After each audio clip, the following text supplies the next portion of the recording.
In this tutorial, I'm going to show you how to replace an image in a frame here in Canva. Now, what I have just here is one of Canva's templates, and if we look just here, we have this image. Now, what we're going to do is replace this because it's really simple, and this image is in a frame.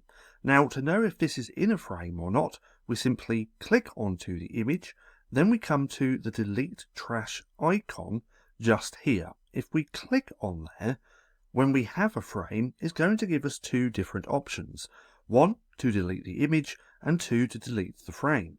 So if we just click on delete image, it's going to delete that image and leave the frame, which means now we can take our own image, drag onto the page, or drag directly into the frame, just like that. And now that image has been replaced. So as you can see, it's really simple to replace an image in a frame here in Canva. Now, if you found this video helpful at all, then please consider giving me a like, as it really helps out the channel.